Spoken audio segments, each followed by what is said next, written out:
From our example, we had seen that we can solve an algebraic equation for a different letter by plugging in guess numbers through trial and error.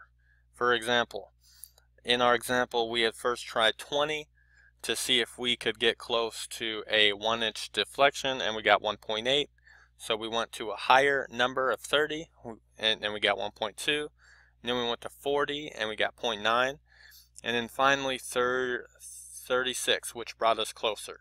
But those were only approximate answers. They weren't exact answers.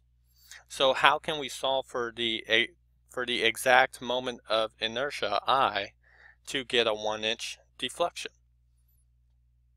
So the answer to that question is we have to unwrap the present.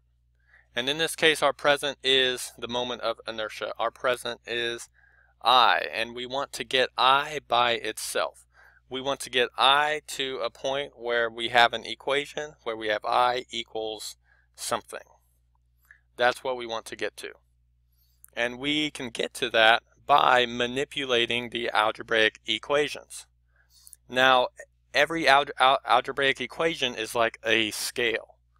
Okay? We had talked about this previously, that the algebraic equations, they are like scales, where on the left side we have something, and on the right side we have something, and right in the middle, in order to balance out the scales, both sides need to be equal. So we could have a mystery number on this side and then 12 on this side. If the scale is balanced, then we know that our mystery on the left side is indeed 12.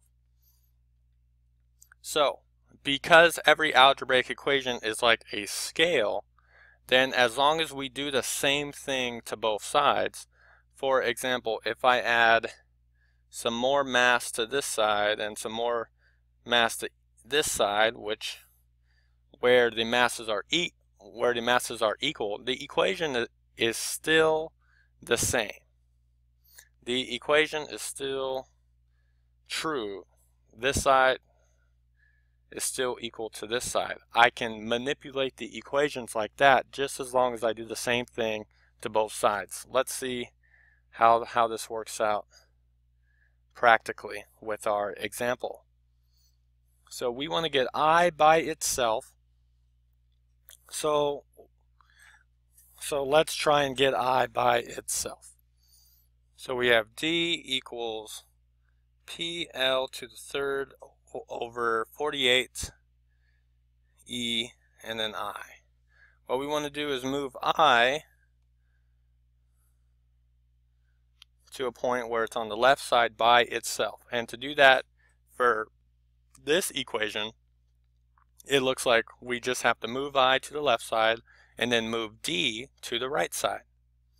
Now, on the right side, it looks like I is being divided.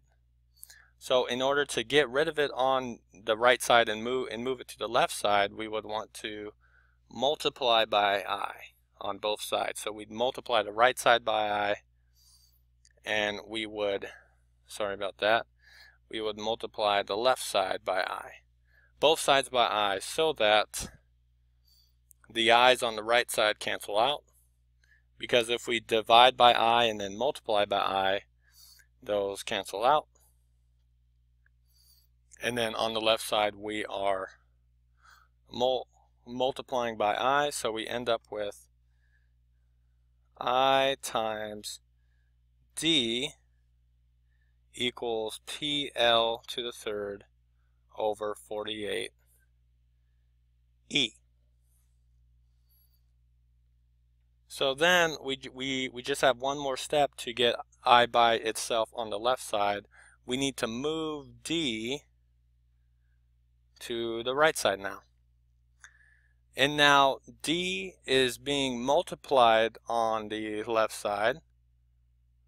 So what we would want to do is divide both sides by D. That way, the D's on the left side cancel out, and that puts us with I alone on the left side, and then we have a division of d on the right side. So let's rewrite our equation now for what it would be. It would be I equals PL to the third divided by 48 ED. So here we have a situation where I is by itself. Now we can plug in the numbers to find out what the I value, what the moment of inertia would be for the values we were given. And the values we were given, let's see, we had P equals 900 right here. We had L equals 132, E equals 1,200,000 psi, and then of course D, the deflection, equals 1. So let's write all that in. So we have 900 pounds, L is 134 to the third divided by 48,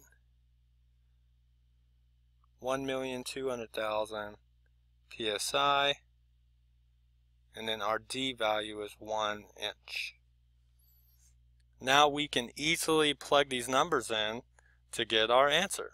So I'll bring up my calculator and I'll do the 134 to the third first, since that's a little bit more complicated. 134 to the third is 2,406,104 times 900 is a big number, divided by 48, divided by 1,200,000, and divided by 1 is just going to be the same thing, which looks like we have 37.595375. So let me move this over here so that I can write this. 37.595375.